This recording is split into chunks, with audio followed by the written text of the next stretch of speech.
पूजामूलं गुरुपदम् मन्त्रमूलं गुरुर्वाक्यम् मोक्षमूलं गुरुकृपा। सद्गुरु भगवान की जय। स्वामी जी महाराज की जय। शिवोहम। गुरु महाराज की कृपा से आज गीता के तीसरे अध्याय का 26वां श्लोक है। भगवान श्री कृष्ण कहते हैं, न बुद्धि भेदम जनयेद ज्ञानाम कर्म संगिना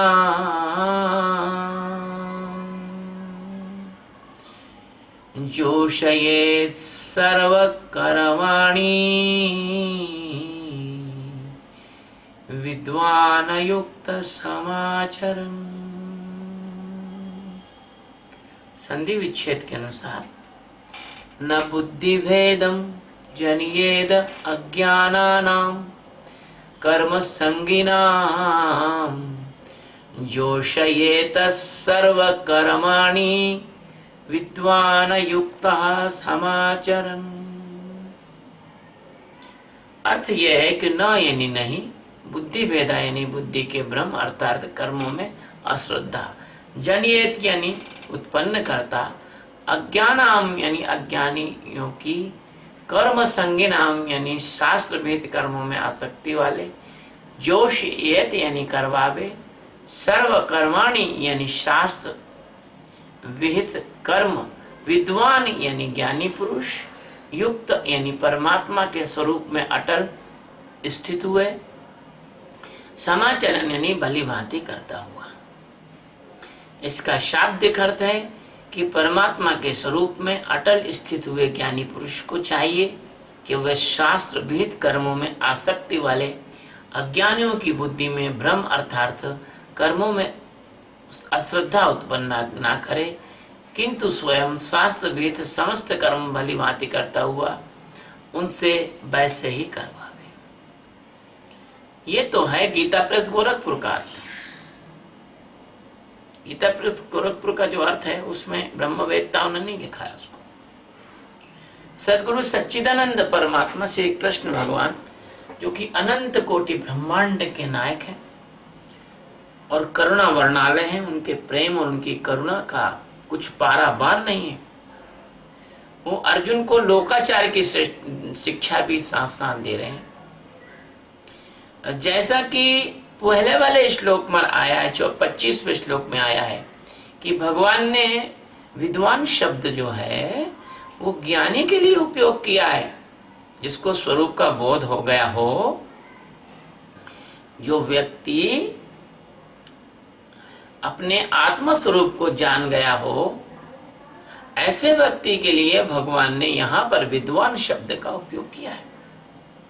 आपने संस्कृत में पढ़ा होगा, स विद्या विमुक्तते, जिसने स यानी उस परमात्मा को जान लिया हो वही व्यक्ति मुक्त होता है। मैं जोर देके कहना चाहता हूं, केवल वही व्यक्ति मुक्त होता है जिसने अपने अंदर मौजूद परमात्मा को जान लिया हो, अन्यथा मुक्ति का कोई भी मार्ग नहीं है।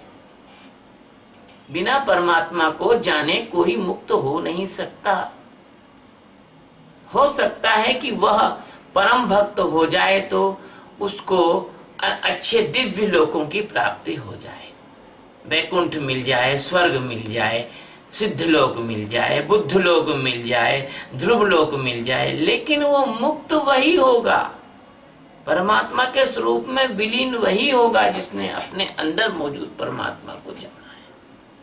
इसलिए कभी भी कोई बहुत अच्छा भक्त हो तो भ्रम में मत पड़ जाना, उसको प्रणाम कर लेना, लेकिन अपनी श्रेष्ठता को हमेशा याद रखना कि तुम उससे सुपीरियर विद्या को जानने का प्रयास कर रहे हो। इससे बड़ा कुछ भी नहीं है जो हम आप लोगों के लिए सिखा रहे हैं, इससे बड़ा कुछ भी नहीं है इस जगत में। इसलिए कहा है स विद्या विमुक्तते, स यानी उस परमात्मा को जिसने जान लिया वही मुक्त होगा। इस श्लोक का जो अर्थ प्रचलित है संसार में, जैसा कि अभी मैंने आपको सुनाया था, वैसे इस श्लोक का जो गूढ़ अर्थ है वो वैसा नहीं है, बड़ा अलग है। भगवान कृष्ण इसमें अलग ढंग से बात कह रहे हैं। भगवान कृष्ण कह रहे हैं कि न यानी नहीं, बुद्धि भेदम यानी बुद्धि के भ्रम, है ना, और जन येद यानी उत्पन्न करे, अर्थात ज्ञानी कभी भी जिज्ञासुओं में, जो परमात्मा को जानने की इच्छा रखते हैं ऐसे लोगों में, और संसारियों में जो कभी जिज्ञासु बन सकते हैं, उनमें कोई बुद्धि का भ्रम उत्पन्न नहीं करे। जैसा कि आजकल के प्रवचनकार जिज्ञासुओं में बुद्धि का भ्रम उत्पन्न कर रहे हैं, वक्ता उत्पन्न कर रहे हैं, वो मीमांसा कर रहे हैं, जिज्ञासुओं को बाहर की बातें बता रहे हैं, भारी कर्म साधनाओं में लगा रहे हैं। पाखंडियों ने गीता और शास्त्रों में अपने अपने स्वार्थ पूर्ति करने वाले पदों को संग्रहित कर लिया है, ढूंढ लिया है, और उन्हें काट छांट कर, उनको तर्क बनाकर, उनको पहना करके लोगों के सिरों में यानी दिमाग में फेंक कर घाव पैदा करके उनको बेहोश करते हैं। एक तरह का एनेस्थीसिया बना लिया है किताबों के ज्ञान को, और अपना स्वार्थ सिद्ध करने लगे हुए। उनका ध्यान उस तरह के आडंबरों की तरफ रहता है, किस तरह के, जिससे उनको पैसा मिले, जिससे उनको प्रसिद्धि मिले, जिनसे उनके आश्रम में ज्यादा लोग आ सकें, ज्यादा चढ़ावा आ सके।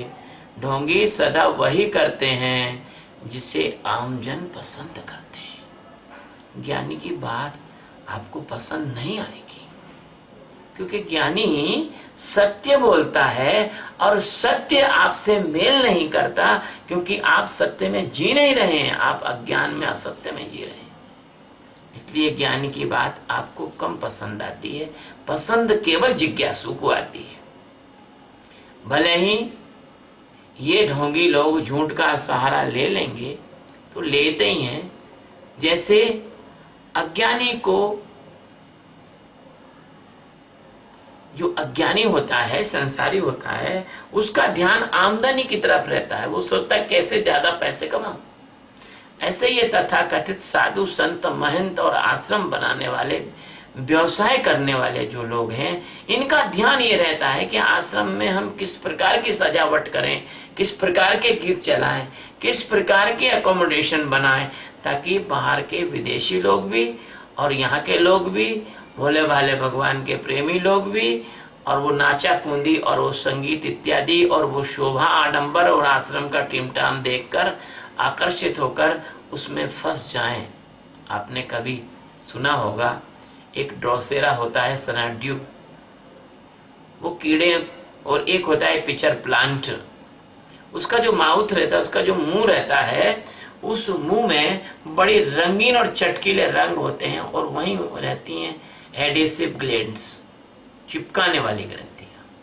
कोई भी कीड़ा आता है और वहां चिपक जाता है, और वो उसको पचाकर खा जाता है और अपनी नाइट्रोजन की कमी को पूरी करता है। ऐसे ही ये जो ढोंगी होते हैं, ये क्या करते हैं कि जिज्ञासुओं को प्रेम से, आडंबर से, दिखावटी से, सामान से फंसा लेते हैं, और उनको ऐसा कुछ चीजें, मंत्र वगैरह, तंत्र वगैरह, कुछ ऐसा पाठ जाप, कुछ ऐसा सिखा देते हैं, और वो एडेसिव की तरह वहां चिपक जाते हैं, और जीवन भर उनको ये खाते रहते हैं, और उनके जीवन को बर्बाद करके और उनका मनुष्य जन्म का अवसर नष्ट कर देते हैं। ऐसे आमदनी की ओर इनका ध्यान रहता है, चढ़ाव की ओर, चढ़ावों के ओर इनका ध्यान रहता है। भैया आपको सच बता रहा हूं, मैंने जो है बचपन से इन ढोंगियों को अच्छी तरह से देखा है, अपनी आंखों से इन ढोंगियों को मैंने देखा है। बहुत नजदीकी से देखा है। अतः यहाँ भगवान ज्ञानी को विद्वान कह रहे हैं। और आम लोगों में आज विद्वान की जो परिभाषा कुछ अलग है। विद्वान आपको कॉलेजों में मिल जाएंगे। आज के जमाने में जो कॉलेजों के प्रोफेसर होते हैं उनको विद्वान कहा जाता है। लेकिन भगवान कहते हैं कि विद्वान वह है जिसने अपने आत्म स्वरूप को जाना है।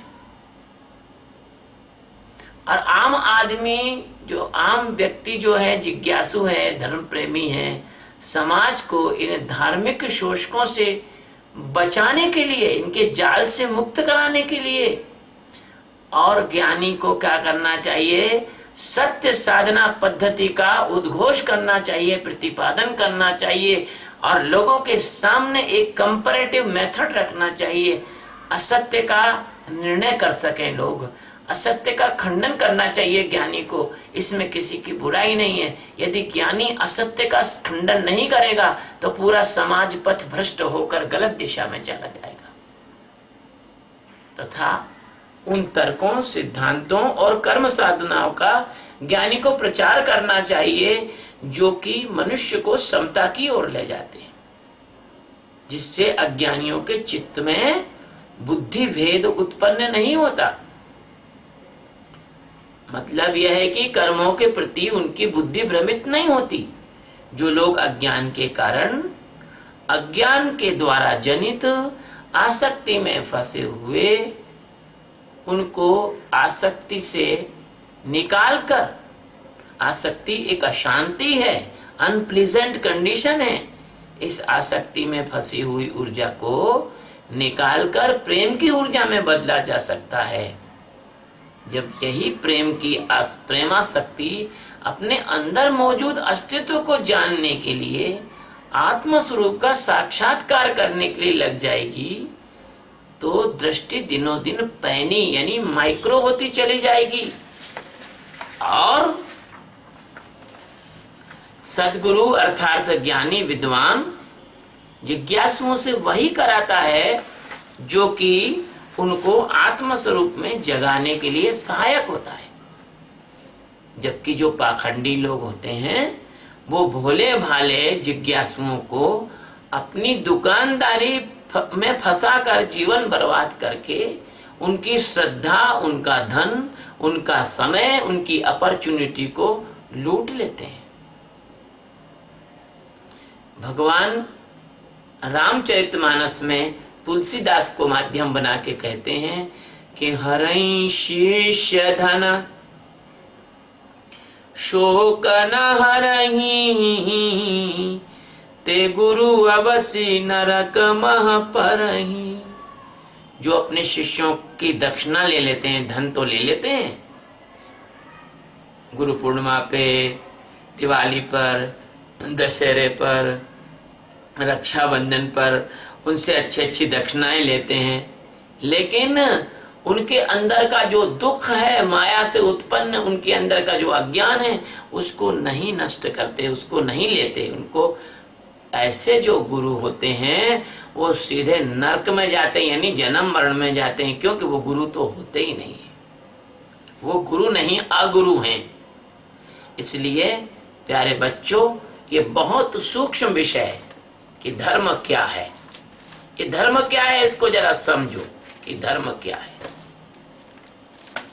धर्म क्या चीज है और अधर्म क्या चीज है, इसको आपको समझना पड़ेगा। पाखंड क्या है और धर्म क्या है, इसकी अंदर की एक कसौटी है, इसका एक पैमाना, इसका एक स्केल है। मैं तुम्हें बताता हूं इसका स्केल क्या है, ये मैं आपको बताता हूं कि धर्म क्या है और अधर्म क्या है, पाखंड क्या है और सत्य क्या है। इसका स्केल मैं तुम्हें आज बताता हूं, अच्छी तरह से समझो। देखो बेटा, जो कार्य तुमको अशांत करता है, इम्बैलेंस करता है, जिसको करने के बाद तुम्हारे अंदर कोई बेचैनी, अशांति आती है, जिसके कारण तुम्हारा मन प्रसन्न होने लग जाता है।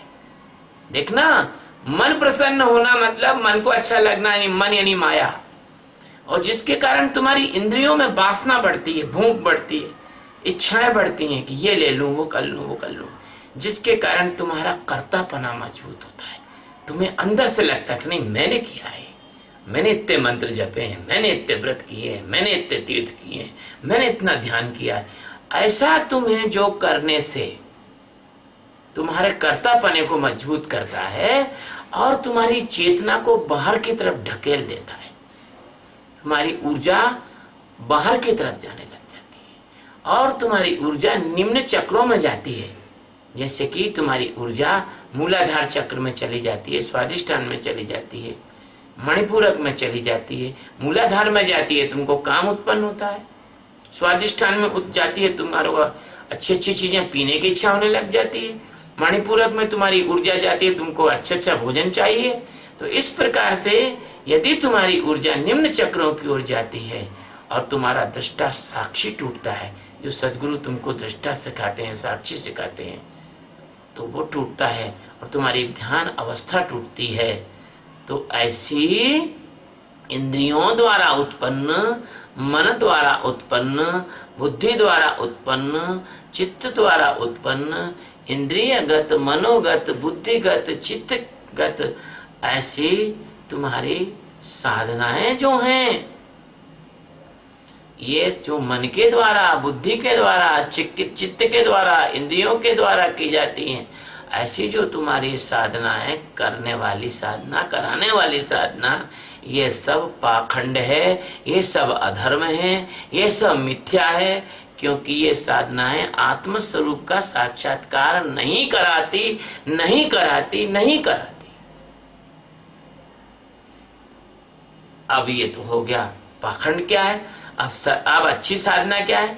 जिसके द्वारा मन मरने लग जाता है, जिसके द्वारा बुद्धि शांत होने लग जाती है, जिसके द्वारा चित्त में ठहराव आने लग जाता है, जिसके द्वारा तुम्हारा साक्षी मजबूत होने लगता है, जिसके द्वारा तुम्हारा अहंकार गायब होने लगता है, जिसके द्वारा तुम्हें समता आने लग जाती है, जिसके द्वारा तुम में सहज प्रेम आता है, सहज करुणा आती है, सहज मैत्री आती है, सेवा करने का भाव आता है और पूरी तटस्थता आती है।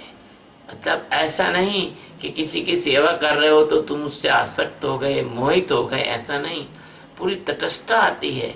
ये वे साधनाएं जो तुम्हें एक संतुलित अवस्था बनाए रखने में मदद करती हैं, तुम्हारे अंदर एक इक्विलिब्रियम बनाती हैं, एक समता बनाती हैं, तुम्हें कर्म योग में चलने में मदद करती हैं। ये सब साधनाएं धर्म है, कर्म योग है, भगवान के ज्ञान का मार्गदर्शन का रास्ता है। अब ये निर्णय तो बच्चे आपको स्वयं करना पड़ेगा कि आपको कौन सा पथ, कौन सा रास्ता चुनना है। समाचरण का अर्थ है समता के आचरण पर ध्यान देना, अथवा मन बुद्धि चित्त की विषमता के भटकाव से रुक जाना। क्योंकि परमात्मा मन बुद्धि चित्त और अहंकार और इंद्रियों से परे है, तो इनकी साधनाओं से आपको परमात्मा कैसे मिल सकता है। अतः विद्वान यानी ज्ञानी प्रत्येक कर्म को कसौटी पर कसकर ही कराते हैं, ये इसका मतलब आया है। और अब आपको आगे की बात बताते हैं इसमें कि ज्ञानी और जिज्ञासु जो होते हैं, ज्ञानी होते हैं, वो जिज्ञासुओं को ज्ञानी बनाने के लिए प्रयास करते हैं। तो ज्ञानी जिज्ञासुओं से सभी कर्म कराते हैं, लेकिन प्रत्येक कर्म में उनको साक्षी की क्षमता में ठहराते हैं। ज्ञानी नहीं कहते कि भोजन अच्छा मत करो, कि अच्छे से रेस्ट मत करो, कि अच्छा पानी मत पियो, कि फल नहीं खाओ, कि दूध नहीं पियो, कि भूखो मरो, उपास करो, ऐसा नहीं कहते ज्ञानी। ज्ञानी कहते हैं सब कर्म करो और प्रत्येक कर्म में अपनी साक्षी के समता में ठहरो, ऐसा वो ठहराते हैं। तथा ज्ञानी पुरुष अपने पास आने वाले जो जिज्ञासु हैं और जो उनका उपदेश सुनते हैं, दूर बैठकर भी सुनते हैं, फोन से, इंटरनेट से या किसी भी तरह से सुनते हैं, ऐसे सुनने वाले जिज्ञासुओं को परमात्मा के स्वरूप, अटल स्थित स्वरूप में उनको ठहराते हैं, स्थित करते हैं, उनके स्वरूप का की बोध अवस्था तक उनको ले जाते हैं। मुझे एक दोहा याद आता है कि पारस में अरु संत में यही अंतरो जान, एक लोहा सोना करे, एक करे आप समान। देखिए, पारस तो लोहे को सोना बनाता है, लेकिन संत तो क्या करता है, पारस से पारस बनाता है, संत से संत बनाता है। सद्गुरु तो पारस से पारस बनाते हैं, अपने शिष्यों को अपने जैसा बनाते हैं। मन के सारे भ्रम मिटाकर, बुद्धि के सारे ओहापोह हटाकर, चित्त को लय करके, अहंकार के अंधेरे को प्रकाश से दूर करके, ज्ञान के प्रकाश से सद्गुरु समाज को सत्य की दिशा में ले जाते हैं, जिज्ञासु को स्वरूप का बोध कराते हैं, प्रेमियों को सच्चा प्रेम देते हैं, दुखियों को आनंद देते हैं, दीनों को सामर्थ्य देते हैं, निर्बलों को आत्मबल देते हैं, दरिद्रों को परम ज्ञान की संपन्नता देते हैं। अरे अज्ञानी से ज्यादा कंगला बुकड़ा कौन हो सकता है, और ज्ञानी से ज्यादा धनवान कौन हो सकता है। भले ज्ञानी के पास पहनने को कपड़े भी ना हो, तो वो तुम्हारी दुनिया के सबसे अमीर लोगों से भी करोड़ों गुना ज्यादा अमीर है। तो ऐसे सद्गुरु भगवान परम ज्ञान की संपन्नता देते हैं, और अज्ञान में जो अंधे लोग हैं उनकी आंखें खोल देते हैं। ददामि दिव्य चक्षुत्वम, उनको ज्ञान के नेत्र दे देते हैं, उनको कृतार्थ कर देते हैं, कुछ भी करना बाकी नहीं रहता है ना। यही परमार्थ है, और भगवान के अमोघ वचनों के इस श्लोक का यही अर्थ है। शिवोहम।